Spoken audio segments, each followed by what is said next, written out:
ग्रोवर।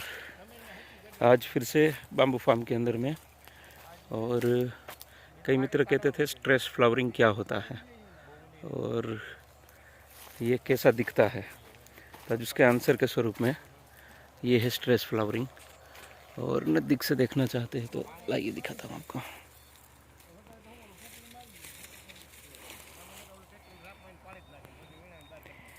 इस तरीके से अगर फूल बैठ रहे हैं आपके वहाँ पर भी, तो समझिए कि आपके पौधे के अंदर में स्ट्रेस फ्लावरिंग आना चालू हो चुका है। जब भी इस तरीके का पौधा स्ट्रेस में आ जाए तो अलग अलग कारण हो सकते हैं, विपरीत परिस्थितियाँ उसके लिए जवाबदार हो सकती है। कई बार मैन्युफैक्चरिंग के अलग अलग माध्यम से किया होता है, या मदर प्लांट जो है वो जवाबदार हो सकता है, एटमॉस्फेरिक जोन जो है वो जवाबदार हो सकता है। एक्चुअल में तो लगाया हमने है, तो आखिरकार ये सारा बर्डन जो आता है वो किसान के ऊपर में आता है।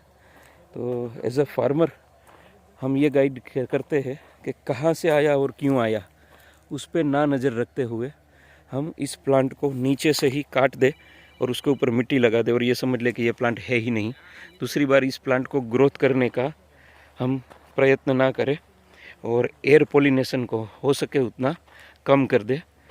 इसी प्लांट को काट के बाहर निकाल दे और बाहर निकाल के उसको जला दे।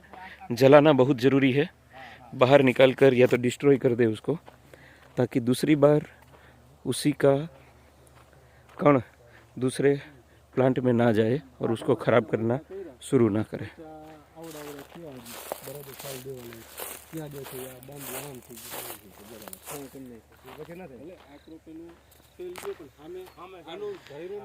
बीच में इंटरक्रॉपिंग भी किया हुआ है, और ये एक ही फार्मर का दूसरा फार्म है। हर जगह पे ये स्ट्रेस आया हुआ है। ये भी पीछे देखेंगे आप तो यहाँ पर भी ये स्ट्रेस आया हुआ है।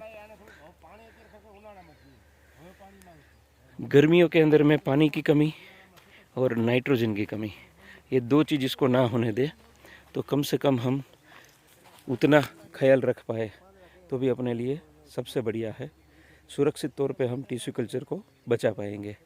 और इसका यदि नया प्लांटेशन कर रहे हैं तो सिंपल सा लॉजिक है, जितना भी सीड बेस्ड पौधा मिलता है एथेंटिकेशन के साथ, सुनिएगा, एथेंटिकेशन के साथ सीड बेस्ड पौधा मिलता है तो वही लीजिए। वैरायटी 19-20 होगी चलेगा, लेकिन वो लंबे समय तक चलेगा। और हर फार्म के बीच में ऐसी पूरी 20 फुट की जगह रखिए ताकि मटेरियल जो है वो दोनों साइड से निकाल के ट्रैक्टर के थ्रू आप बाहर निकाल पाए।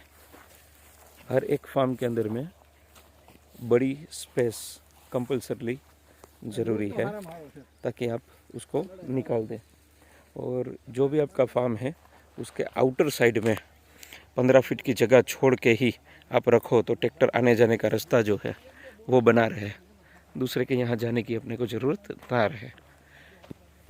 तो इस तरीके से बाम्बू फार्मिंग की छोटी बड़ी टिप्स हम आपको देंगे जो हमने किसी फार्मर से ही ली हुई है और हमारे खुद के फार्म के अंदर में हम समझ के आगे बढ़ रहे हैं।